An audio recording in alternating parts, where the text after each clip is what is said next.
ပတ်ပြီးခရီးချက်နေတဲ့အောက်ကခွေးဟောင်းဆိုတဲ့ကောင်ဟာပန်ဆယ်လိုတက်လုံးတိုက်ခိုက်လာတယ်အခုပန်ဆယ်လိုတွေမဟုတ်တော့ဘူးတော်လှန်ရေးမှာပါဝင်တဲ့တော်လှန်အမှုပညာရှင်အားလုံးကိုတော့တိမ်တုံစော်ကားရဲ့အဆင့်ဖြစ်လာတယ်ဒါဟာကျွန်တော်တို့လက်ခံပေးလို့ရတဲ့အနေအထားမဟုတ်ဘူးပန်ဆယ်လိုလုံးကလည်းတက်လုံးတိုက်ခိုက်လာတာမတိပန်ဆယ်လိုအခုချက်ချင်းပဲတရားရုံးကခေါ်ပြီးတော့ဖမ်းတော့မဲ့အတိုင်းချက်အိမ်ချိတ်ပဲတော့မဲ့အတိုင်းသူမျိုးစုံပြောလာတယ်နော်ဟိုကစောက်ပြီးတော့မဆိုင်ဘူးနော်အဲ့တော့တချို့တလေရနဲ့ထင်တယ်ပန်ဆယ်လိုနဲ့အောက်ကမင်းမောင်ဖြစ်တယ်ပေါ့ဒါပုံကိုရေးဖြစ်တာမဟုတ်ဘူးကျွန်တော်အမြဲပြောတယ်ထောက်ဖို့တွေဟာပို့ပြီးတော့တိုက်ခိုက်ခံထိတယ်ဒါပေမဲ့ထောက်ဖို့တွေတိုက်ခိုက်ခံထိလို့ဘယ်သူမှဝင်မကဘူးတော်လန်ရင်းမှာထောက်ဖို့ကဏ္ဍကအင်မတန်အရေးကြီးတယ်ခိုးလို့ရှိရင်ခိုးတဲ့အချက်နဲ့တိတိကျကျနဲ့ခိုးတဲ့ကောင်ကိုလမ်းမရအောင်လုပ်ပြတကယ်လုံနေတဲ့သူကိုလည်းကျွန်တော်တို့ဝင်းရံဖို့လိုအပ်တယ်အဲ့လိုမဟုတ်ဘဲနဲ့ပုံကိုရေးဖြစ်တာလို့ထားမယ်ဆိုရင်တဖြည်းဖြည်းနဲ့ဘာဖြစ်လာမလဲအမိုက်ကစပြတ်တက်ပြီးတော့အဲ့ဒီပုံကိုရေးလို့ထင်တဲ့အဆင့်ကနေတော်လန်ရေးတစ်ရက်လုံးကိုတိမ်တုံးရိုက်ထိုးမဲ့အဆင့်ဖြစ်လာအခုချစ်တူဝေနဲ့လင်းလေးကိုအစားစော်ကားလာပြီဒီမှာကြည့်လိုက်နော်ချစ်တူဝေလင်းလေးနေမဟုတ်ဘူးနောက်ထပ်တော်လန်အမှုပညာရှင်အားလုံးမှာစော်ကားတဲ့အဆင့်ပြောရင်မှာကြည့်လိုက်တော်လန်အမှုပညာရှင်တို့အတ္တတို့ငွေရလုံးတက်ပဲသူလုံကြရတာတွေရက်သွားတယ်ကျွန်တော်ပြောအောင်နော်တော်လန်ရေးကိုအားလုံးကစသဖြစ်ခြင်းကတိုင်းလာမိပါခဲ့ကြလို့မပြောရက်သွားတယ်လို့မပြောကျွန်တော်ပြောတာ၄နှစ်ကြော်ကြာတဲ့အချိန်ဒီနေ့ဒီချိန်ဒီတော်လန်ရေးပစကမချတယ်တော်လန်အမှုပညာရှင်ဆိုတာဟာကိုပြောတာ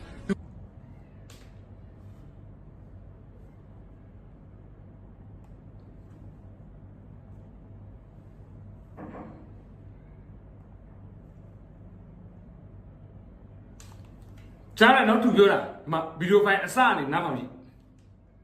နော်တောက်ချလဲကြာပြန်စပတ်တွေတိုင်ပြရပါမယ်အခုလေဒီတော်လန်လင်များဆိုတဲ့ဖက်ခွက်စားလင်များနင်တို့ရဲ့ပတ်စံရလို့ဖို့ပဲနင်တို့ကခေါင်းနဲ့ခေတာရောင်မဲပွဲတွေလုပ်ပြီးဆက်ဆံလာလို့ရှင်လားငါကိုယ်တိုင်ထိုင်းကိုလေတော်လှန်လင်မယားဆိုတဲ့ဖက်ခွက်စားကိုပြောအောင်လင်းလင်းနဲ့ချစ်တူဝေကတော်လှန်ရေးလုံမှသူများနိုင်ငံကိုလဲဘူးတဲ့လူလားတော်လှန်ရေးလုံမှလူလိုတူလိုနေဘူးတဲ့လူလားနိုင်ငံကျော်ကဘာကျော်မင်းသမီးနဲ့အဆိုတော်လေလင်းလင်းနဲ့ချစ်တူဝေတာမင်းအောင်နိုင်ကိုဘဘကြီးလုပ်ပြီးနေမယ်ဆိုလို့ရှိရင်ဖင်ဖျဲပြီးနေလို့ရတယ်ကတော့ပါလင်းလင်းဟာလီးဖျဲပြီးနေလို့ရတယ်အဲ့တော့အမှုပညာဒီသူရဲ့တက်တဲ့အမှုပညာနဲ့သူဒီအတိုင်းဝိုင်းမှာပါဝင်နေတာအဲ့တော့တော်လန်ရင်းမှာရက်ပါဝင်နေတဲ့အမှုပညာရှင်တွေကိုလေပြည်သူကလေမင်းကတခါလည်းပြောလိုက်မယ်ဘာမှဝိုင်းမကူညီပေးဘဲနဲ့မင်းအောင်နိုင်ဘက်ကမရက်တီပေးတဲ့တခုနဲ့တည်းကျေးဇူးတင်တယ်ရှင်းလေသူတို့လောက်နေပါသေးသူတို့ရဲ့အသက်မွေးဝမ်းကြောင်းသူတို့ကြိုက်တယ်လို့ဒါပေမဲ့ရန်ပြည်သူရဲ့ရန်သူဖြစ်တဲ့ဒီမင်းအောင်နိုင်ဘက်ကိုမပူးပေါင်းမဲ့မရက်တီပေးတာတခုတည်းနဲ့တည်းပြည်သူကကျေးဇူးတင်ပြီးတာနော်အခုလိုမျိုးလင်းလင်းလို့ချစ်သူဝေလိုမျိုးရန်မုံဝယ်တွေထက်ရှာပေးမယ်ဝင်းရံပေးမယ်ဆိုရင်ပြည်သူကအတိုင်းထက်လို့ကျေးဇူးတင်ပြီးတာအဲ့ဒါမင်းစပေါက်ကပြောရမယ့်အရာမဟုတ်ဘူးနော်သိလားလောလောဆယ်မင်းဘဝကိုမင်းပြန်ကြည့်နော်လူညွတ်တုံးနေတယ်ဧပြီတော့ကဒီနေ့ဧပြီတော့ကသင်သွားတဲ့အချိန်မှာ PDF တဲကိုဝင်ခဲ့ပြီးတော့6လတန်းတစ်နှစ်တန်းဝင်ခဲ့လူငယ်လေး400လောက်လည်းတွေ့ခဲ့တယ်ဘာပြောကောလဲဘာထူးဆန်းလဲဘန်ကောက်မှာအများကြီးထိုင်းနိုင်ငံမှာ4ယောက်မဟုတ်အယောက်40လောက်ရှိတယ်40လောက်ကချင်မှကမယ် PDF မှာဝင်ပြီးတော့အခုထိုင်းတက်ပြီးအလုပ်လုပ်နေတယ်ဘာဖြစ်လို့တက်လာလဲလိုက်မဲကြီးအကုန်လုံးလက်နဲ့မရှိကြီးမရှိဘူး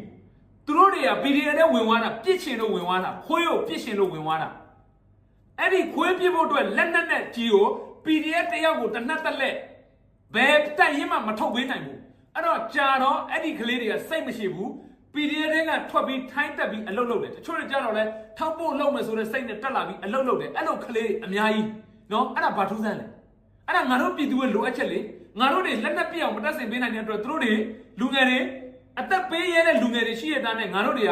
လက်နက်ပေးအောင်မဆင်နိုင်တဲ့အတွက်သူတို့တွေတက်ပြီးအလုပ်လုပ်တာလေအဲ့ဒါဘာထူးဆန်းလဲဘာထူးဆန်းပြောနော်ထိုင်းမှာရရအလုပ်လုပ်နေကြအဲ့လူငယ်နာမည်တော့နင်တို့သိလားနင်တို့မှစိတ်ရင်းရှိသလားလင်းလင်းနဲ့ချစ်တူဝေကထောက်ဖို့လုပ်ပေးတာလေအဲ့ဒီကလေးတွေရဲ့နာမည်ကတက်ဆိုင်ရတိုင်ရင်တက်ခွက်မှာအကုန်ရှိတာပေါ့လင်းလင်းနဲ့ချစ်တူဝေကထောက်ဖို့လုပ်တာဖြစ်တဲ့အတွက်အဲ့ဒီကလေးတွေစရင်ကိုတိပိုင်ဝင်နေရှိစရာအကြောင်းမရှိဘူးတိစရာလည်းမလိုဘူးလေသူတို့တောင်းဝင်မဟုတ်ဘူးဘယ်တိုင်ရင်ကဘသူကမောင်ဘလူမောင်ဒီမောင်ဖြူသူတို့နဲ့မဆိုင်ဘူးအဲ့ဒါတက်ဆိုင်ရတိုင်ရင်တောင်းဝင်ရှိတဲ့လူနဲ့မဆိုင်နဲ့အဲ့တောင်းဝင်ရှိတဲ့လူကတစင် UNG စေယုံကျုံနဲ့တိုက်ရိုက်ကုတ်ကဲမှုနဲ့သွားနေတာမင်းဘာတွေပြောနေလဲကြောင်တောင်နဲ့ဘာတဲ့ဖေမခံရလို့ကြောင်သွားတာလားဟုတ်ကဲ့အသက်တောင်ပေးရပြီပဲတကယ်တီတူသူအတိုင်းတီတော့ဆိုအသက်ပေးရသူတို့တွေ နော်နင်တို့အဝဲကနေအားချောင်ပြီးတော့ခေါ်မြေပြင်အတွက်လာပြောပတ်စံနေပဲဘယ်လိုရအောင် နေတော့အဝေးရဲ့အာရှဆိုအဲ့ဒီလင်းလင်းချစ်တူဝေအပါဝင်လက်ရှိတော်လှန်ရေးမှာရန်ပုံငွေရှာပေးနေတဲ့လူတွေမရှိရင်အဲ့ဒီအတက်ပေးနေတဲ့ကလေးတွေကပါတယ်လီးချွတ်ပြီးပြက်ကောက်လားဟမ်နေ့လိုမျိုးလောင်းတချီးနဲ့အလုပ်လုပ်လို့ရတဲ့ကိစ္စမဟုတ်ဘူးနော်နေကလောင်းရှိရှိဘွားပြီးတယ်နေဘွားပြည့်စုံတယ်ဟမ်နေဘွားမှာအဖြူကောင်တွေဒီမှာလိုက်ပြီးတော့ကဘာပတ်ပြီးခေချဲ့တာဟုတ်တယ်မလားလီးတစ်ချောင်းရှိရင်နေဘွားပြည့်စုံပေမဲ့ငါတို့တော်လှန်ရေးအဲ့ဒီလီးတစ်ချောင်းနဲ့ချွတ်ပြစ်လို့မရဘူးရှင်းလားအဲ့တော့ရန်ပုံငွေရှာပေးမဲ့လူတွေလိုအပ်တယ်တော်လှန်ရေးအတွက်အားလုံးကတုတ်ခန္ဓာနဲ့တူတုတ်တောင်ဝင်နဲ့တူနော်ဒါအောင်နားမလဲတာမဟုတ်မင်းနားလဲတယ်နော်တော်လှန်ရေးကိုပျက်စီးစေခြင်းနဲ့စိတ်နဲ့တမင်ရည်ရွယ်ပြီးတော့မင်းပြောနေတာဘယ်မှလိုက်မစက်လာတော့နော်နင်တို့အတတ်တော့နင်တို့လောက်ကြဟာကောင်တော်လိုက်ပြရရှင်အကောင်လုံးပဲတည်ချက်တယ် ကြားတယ်နော်အဲ့တော့တော်လှန်ရေးမှာပါဝင်နေတဲ့အမှုပညာရှင်အကုန်လုံးကိုတော့တိုက်ရိုက်တိန်ကြုံပြီးတော့စော်ကားရဲတဲ့အဆင့်ဖြစ်လာပြီဆိုတော့ဒီကောင်ဟာပန်ဆယ်လိုကိုပုတ်ကိုဝေးအေးရဦးတီပြီးတိုက်ခိုက်ခဲ့တာလားတော်လှန်ရေးပျက်စီးစေခြင်းနဲ့စိတ်နဲ့တိုက်ခိုက်ခဲ့တာလားအဲ့ဒါအဖြေပဲဒါကြောင့်မို့လို့ကျွန်တော်တို့ဘက်မှာညီညာဖို့လိုတယ်ဆိုတာအဲ့ဒါပြောတာကျွန်တော်တို့ကိုထိုးဖောက်လာမဲ့ရန်သူကမြင်နေတဲ့အတိုင်းသာမဟုတ်ဒီကောင်မျိုးတွေဟိုဘက်လည်းမနေဘူးဒီဘက်လည်းမနေဘူးမတိပြည်သူဘက်ကပဲမခံနိုင်တဲ့ပုံစံမျိုးနဲ့ခံစားပြီးပြောပြတဲ့ဟာတွေအဲ့ဒါတွေကပိုကြောက်ဖို့ကောင်းတာနော်တတ်ရှိုးနေတာအဲ့ဒါကြည့်ဒီကောင်မျိုးတွေကြည့် ပြည့်ချက်တယ်နော်သူတို့မသေးတိုင်းအဝေးကနေမလေးဘယ်တော့ရှာပေးပါအေးနင်တို့မိသားစုတွေမပြုတ်ကွဲဘူးတော့နင်တို့သားသမီးတွေမထိကြိုက်ဘူးတော့နင်တို့ဘယ်ကိုချင်းစာတတ်မလဲဟုတ်တယ်မလားကျောင်းမတက်နဲ့ကျောင်းထွက်တာဘယ်ပါစကပြောခဲ့တာဟမ်ကျောင်းမတက်နဲ့ကျောင်းထွက်လို့ပြောခဲ့တယ်ပေါ့ကျောင်းမတက်နဲ့ကျောင်းထွက်ဆိုတာစာမတင်နဲ့ဟုတ်တယ်မလားစာသင်နေတဲ့ကျောင်းမတက်နဲ့စာမတင်မဲနဲ့ကျောင်းထွက်လိုက်လို့ပြောတာနော်အခုလက်ရှိတော်လှန်အမှုပညာရှင်တွေအပါအဝင်ကျောင်းမတက်နဲ့ကျောင်းထွက်ပြောတာလားမင်းအောင်လှိုင်အုပ်ဆုပ်တဲ့ကျောင်းအောင်မှာကျောင်းမတက်ဖို့ပြောတာလားဟမ်စီရီယံကျောင်းတွေစီရီယံဆရာမတွေတည်င်းကြတာနဲ့မတိတပုံတမြအကျန်းဖက်ဖမ်းသလိုအုပ်လိုက်ကြီးလာဖမ်းစစ်ကြောရေးကိုပို့ရဲဆက်ထုရိုက်တက်ဖြတ်စီရီယံကျောင်းတွေခလေးတွေစာသင်တဲ့ကျောင်းတွေကိုဘုံကျဲချ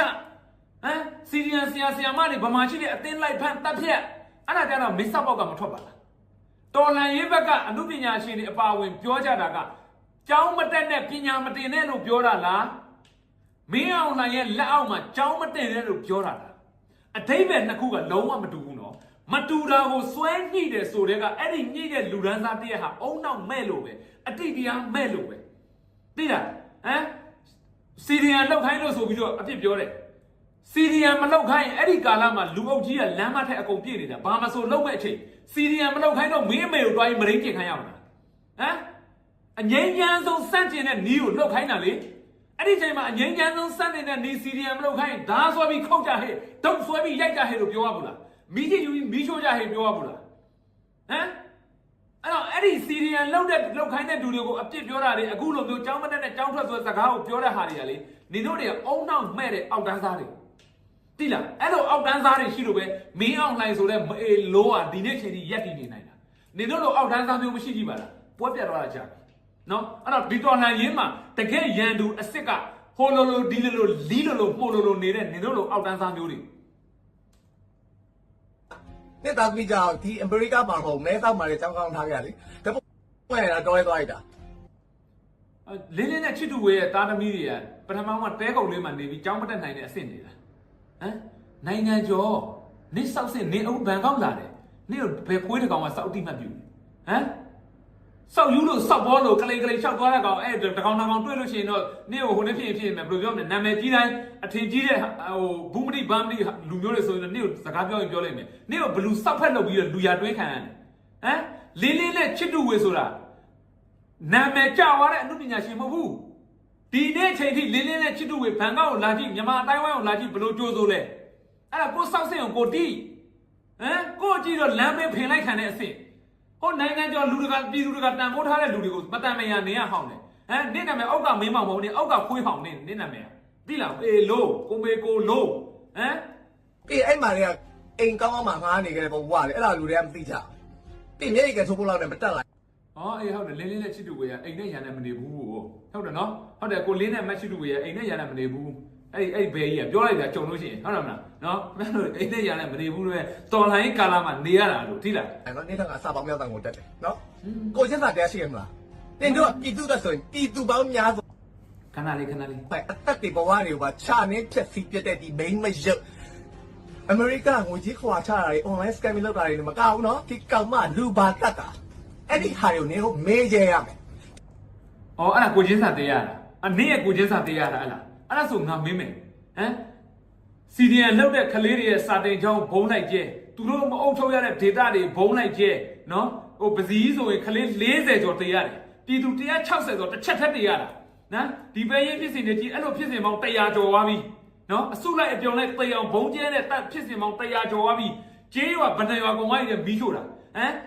ဒီစစ်တောင်းထိုးလို့ရွာလုံးကျထွက်ပြေးရတဲ့ data တွေကဘာလုံးတည်တယ်ဟမ်ရွာတွေကိုအိမ်ခတ်တော့ခတ်ထားရင်အိမ်တော့ရိုက်ဖွင့်လိုချင်တဲ့ပစ္စည်းယူသွားတွေးတဲ့မိမမဒိန်ချင်းတန်းထွက်ရွာတဲ့တွေးတဲ့လူငယ်အကုန်ဖမ်းပေါ်တာဆွဲစစ်မှုထမ်းတဲ့ထက်အဲ့လိုလှုပ်ချင်တိုင်းလှုပ်တောင်းချမ်းချင်တိုင်းတောင်းချမ်းတပ်ချင်တိုင်းတပ်ဖြတ်ချင်တိုင်းဖြတ်နေတဲ့ဒူတွေကို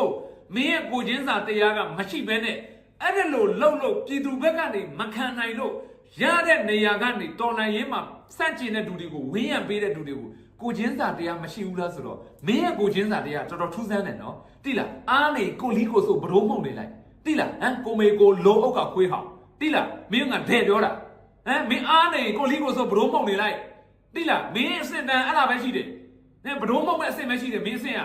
တော်လှန်ရေးမှာပေါင်နေလို့မင်းစောက်စင်နဲ့ပြောစရာအကြောင်းမရှိဘူးတိလားမအေးလို့မင်းနားမှာရှိတယ်စောက်ခွက်ကိုလီးနဲ့ထားထိုးတယ်ငါဒီတော်လန်လင်များပက်တော့တဲ့မင်းလည်းစောင့်နေနော်ပက်တော့တဲ့နင်တို့ဖတ်ခွာထားလင်များပွဲလေးလောက်ပြချင်းစောတက်ရုံလောက်နဲ့ဒီလိုမျိုးတိုင်းပြည်ကလွတ်ပါသက်စောက်ချိုးပြန်တက်မလာနဲ့နော်ဟဲ့ तू ကအဆိုတော်လေအဆိုတော်ကအဆိုတော်ပွဲလုံးမှာပေါ့ရတဲ့ဟာကိုတွေ့တဲ့ထဲတာမဟုတ်ဘူးလေအဲ့ဒီအဆိုတော်လုပ်ပြီးရတဲ့ငွေကိုနေကလေးကပြောတယ်ရှေ့မှာအတက်ပေးနေတဲ့ရဲဘော်တွေကိုစီးစင်းတာလေအဲ့လောက်နဲ့တက်မလာနဲ့ဆိုတော့ဘာလို့ပြအောင်လဲအဲ့ဆိုဟမ်လေးချစ်တူဝေဟိုကနေတပြားနှံပြအောင်လားငါပြောရင်မကောင်းပါဘူးတက်မလာနဲ့စောက်ကြည့်မဆိုင်ဘူးနော်မတက်တယ်လို့ပြဘယ်တော့အမေရိကနယူးယောက်လာမယ်လာငါစမတက်မိမှာနေစင်မော်တက်လို့နေဘလူးပဲလက်ခံဖို့လေဟမ်မတန်မရအေးလို့ဟမ်နေရုပ်ကပဲစင်မော်တက်အောင်မယ်အဲ့မှာလာတိပွဲကြည့်တဲ့လူတွေလီးနဲ့ထိုးပြိုင်ကန်ကောင်းမန်လေးတူကပဲစင်မော်လာတက်အောင်မယ်တော်လှန်ရေးနဲ့ပတ်သက်တဲ့ပွဲမျိုးမင်းစောက်ခွက်ကစင်မော်တက်မယ်စင်နာကိုအရင်ကတ်ကြည့်အောင်နော်စင်အနာကိုအရင်ကတ်ကြည့်အောင်တော်လှန်ရေးနဲ့ပတ်သက်တဲ့ပွဲစင်အနာကိုမင်းအရင်ကတ်ကြည့်အောင်နော်အမေတူကပဲစင်မော်လာတက်ပြအောင်ဆောက်ချိုးတယ်ဟာအဲ့ဒါကြောင့်ကိုပြောတာဘာလဲတော်လှန်ရေးဟမ်အခုကတော်လှန်ရေးကလေအလက်ကားနေကြားတွေကပြည်သူတွေ Facebook မှာမတုံးတကြည့်နေနော်ဟိုဘက်ထဲမနေဘူးဒီဘက်ထဲမနေဘူးဂျားတဲ့ကပြည်သူဘက်ကနာတဲ့ပုံစံမျိုးနဲ့ drama ခင်းမှာကြည့်လိုက်အဲ့လောက်တဲ့ပြည်သူတွေကဘဝတွေပါအသက်ခံရတာဒုက္ခတွေရောက်တာနော်ကြားတွေကနေပြည်သူတွေကအသက်တွေသတိရငါဘယ်ဘက်ကတွေ့တယ်နော်အခုချိန်မှာအနီလဲမဟုတ်စိတ်လဲမဟုတ်ငါဒီအဲ့တွေ့တယ်မလားကျွန်တော်ပြောတယ်တွေ့တယ်မလားအဲ့ဒီအကွက်တွေရိုးနေပြီဒီကောင်တွေရဲ့စောက်ကျင့်อ่ะဗါလဲဆိုတော့လေတို့မြန်မာပြည်သားတွေကိုအရန်ထိသေးတယ်စောက်ကျင့်ဒီမင်းအောင်နိုင်တို့အပါဝင်စစ်ကောင်းဆောင်တွေရဲ့အဲ့ဒီကောင်တွေရဲ့နောက်လိုက်ဒီလိုအောက်တန်းစားတွေသူတို့က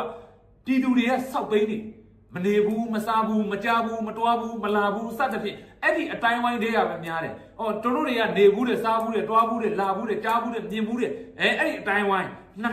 းတန်းစားချင်းกว่าတယ်အဲ့တော့တို့ပြောလို့ရှိရင်ဒါတွေကယုံမှာပဲဆိုတဲ့ကိုတွေကိုအဲ့ဒီစောက်ထိုးမျိုးထိုးတာ။ဒါပေမဲ့တို့မတိတော့တာကဒီနေ့ခေတ်ပြည်သူဟာနွားကြောင်းနေတဲ့သူတော်မှကဘာကြီးနဲ့အဆက်မပြတ်တော့ဘူးဆိုတော့တို့မေ့နေတယ်။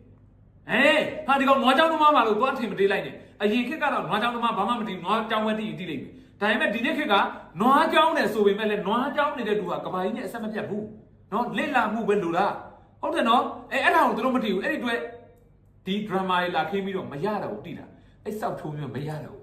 နော်မင်းတို့ကြိုက်တော့ drama ခင်းတိတာမှာအသက်ခံခဲ့ရတဲ့ပြည်သူတွေဘက်ကရက်တည်တာအဲ့လိုမျိုး